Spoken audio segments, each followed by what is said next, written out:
Baik, Assalamualaikum warahmatullahi wabarakatuh. Jadi saya dari kelompok 3 akan membahas mengenai materi presentasi yang sudah saya buat, yang berjudul Aplikasi Rekomendasi Kuliner dan Tempat Wisata Berdasarkan Cuaca. Jadi untuk anggota kelompok di sini hanya saya sendiri yang akan menjelaskan seluruh materi. Oke, dimulai dengan latar belakang. Pengguna saat ini menghadapi tantangan signifikan dalam mencari pengalaman kuliner dan wisata yang sesuai dengan kondisi cuaca yang optimal. Kurangnya sumber informasi yang terpusat mengenai lokasi-lokasi yang cocok dengan cuaca tertentu mengakibatkan ketidakpastian dalam merencanakan kegiatan. Jadi, dengan adanya aplikasi ini, pengguna dapat menemukan lokasi wisata dan lokasi kuliner yang cocok berdasarkan cuaca saat ini. Oke, selanjutnya merupakan user-user yang ada dalam aplikasi ini. Yang pertama terdapat Tor. Yang pertama terdapat user A atau user pengguna umum. Ini merupakan user yang mencari tempat makan atau mau nge-explore tempat wisata atau mencari tempat baru dengan kondisi cuaca saat ini. Jadi ini merupakan pengguna umum. Selanjutnya terdapat user pemilik tempat. User pemilik tempat adalah individu yang memiliki bisnis atau mengelola restoran dan tempat wisata yang mereka tuh dapat mendaftarkan tempat mereka di dalam aplikasi ini. Selanjutnya ada aktivitas dari kedua user aplikasi tersebut. Terdapat empat aktivitas. Yang pertama, aktivitas rekomendasi wisata dan kuliner berdasarkan cuaca. Yang kedua, aktivitas GPS dan map. Yang ketiga, aktivitas fitur ulasan. Dan yang keempat, aktivitas menambahkan tempat oleh pemilik tempat. Oke, aktivitas yang pertama. Jadi pada penggunaan aplikasi, user itu ingin melakukan sesuatu dan user tuh ingin mencari tempat wisata terbaik dengan cuaca yang saat ini. Dengan user tuh lihat aplikasi, user tuh dapat menemukan tempat wisata yang cocok dengan cuaca saat ini. Misalnya tuh storyboard, peta lokasi, dan GPS. Jadi ketika user kehilangan arah ke lokasi wisata, user tuh dapat melihat GPS pada aplikasi dan akan mengarahkan user ke tempat wisata. Selanjutnya itu storyboard ulasan. Jadi user dapat memberikan ulasan kepada tempat tempat kuliner atau tempat wisata yang baru saja ia kunjungi. Selanjutnya terdapat storyboard tambahkan tempat. Untuk storyboard tambahkan tempat itu jadi pemilik restoran atau pemilik tempat wisata itu dapat menambahkan tempatnya di aplikasi ini. Oke, selanjutnya masuk ke diagram behavioral. Yang pertama itu ada use case.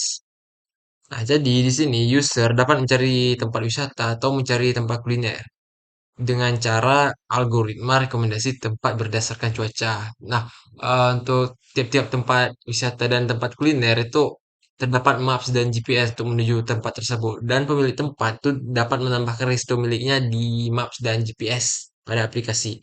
User juga dapat memberikan ulasan pada tempat yang baru saja dikunjungi. Selanjutnya merupakan activity diagram. Untuk yang kiri itu merupakan activity diagram dari user dan yang kanan merupakan activity diagram dari pemilik tempat. Untuk user dapat mencari tempat lalu memilih antara wisata atau kuliner. Nah, lalu algoritma akan bekerja dan mencari tempat terbaik berdasarkan cuaca saat ini. Lalu user tinggal memilih beberapa tempat yang sudah disediakan oleh aplikasi dan user dapat memanfaatkan GPS dan Maps untuk menuju tempat. User juga dapat memberikan ulasan kepada tempat tersebut. Nah, selanjutnya merupakan diagram aktivitas dari pemilik tempat. Yang pertama, pemilik tempat membuka aplikasi, dia mendaftarkan tempatnya dan memilih lokasi di mana ia berada.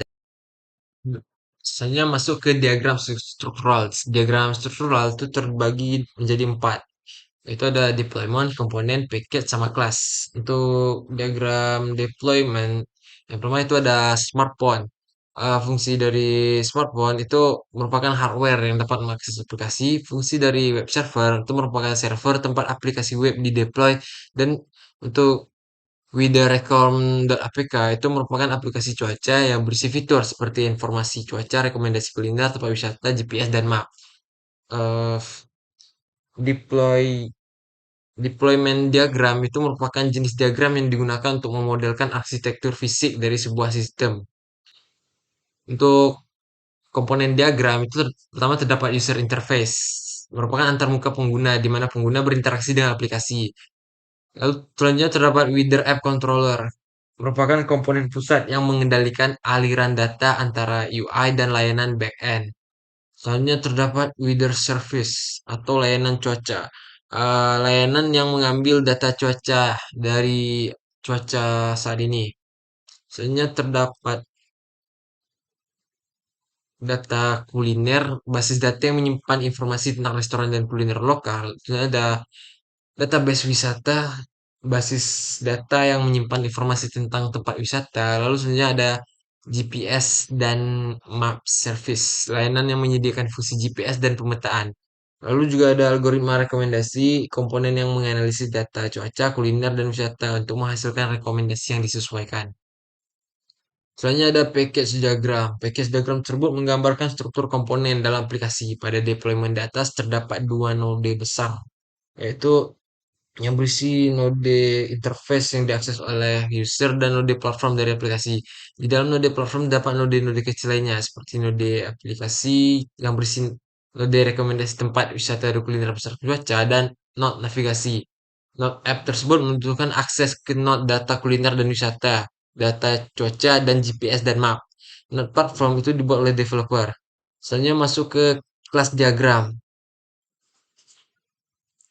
Oke, untuk di atas itu ada with the Recurm atau aplikasi yang kami buat. Nah, di kelas ini itu menyediakan fungsi-fungsi utama dari aplikasi yang kami buat, seperti mendapatkan informasi cuaca, merekomendasikan tempat kuliner, dan tempat wisata berdasarkan kondisi cuaca.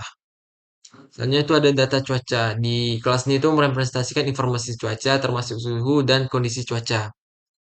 Nah, lalu selanjutnya ada kelas rekomendasi cuaca. Kelas ini merekomendasikan rekomendasi kuliner berdasarkan kondisi cuaca.